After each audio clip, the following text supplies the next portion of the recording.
this last weekend in Vegas, we saw a fight that I think shocked a lot of people as far as the main event goes. To be honest, myself included, I love Bobby King Green, but I had in no world did I see Bobby being able to just go out there and spark Grant Dawson in 33 seconds. Bobby was a 3-1 underdog coming into this matchup. The longtime veteran Bobby Green, who has been fighting since way back. I mean, last week, UFC Fight Pass reposted one of his early fights against Charles Bennett, whether you want to refer to Bennett, and depending on how long you've been an MMA fan, that might be determinant on how you know Charles Bennett. Back then, he was still known as Crazy Horse. Now, he's known as Felony. But either way, that's how long Bobby Green has been in the game out there.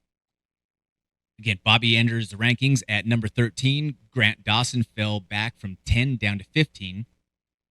But it's also something that we said last week here, as well as on the Outlaw Logic show with Coach Mark Montoya, that Bobby Green is the type of guy who tends to fight to his level of competition.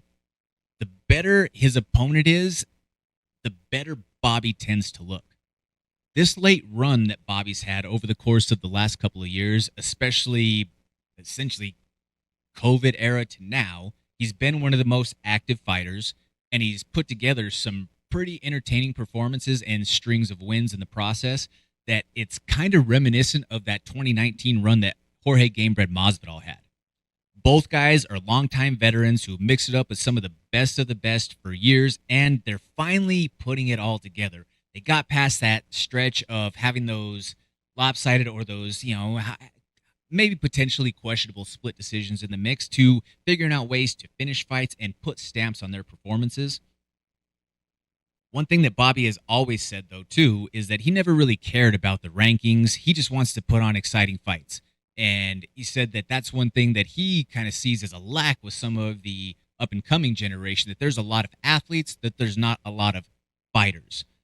Take that definition for what you will, but that's directly what Bobby said himself.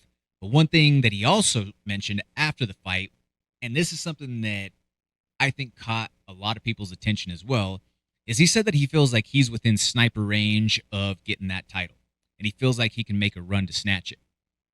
Bobby has a well-rounded skill set overall, but sometimes he does have that throw caution to the wind tendency, which we'll see how that plays out as he goes forward, and he's going to keep on taking on this crop of top-ranked lightweights. He's calling for Dan Hooker next. King versus the Hangman? Take my money. Thank you so much for watching. Please hit that like, share, and subscribe button. That helps us continue to produce this original MMA content and bring it for you every single week. Tune in to the MMA Plug presented by Fan Cave on 98.1 FM, Mile High Sports Radio.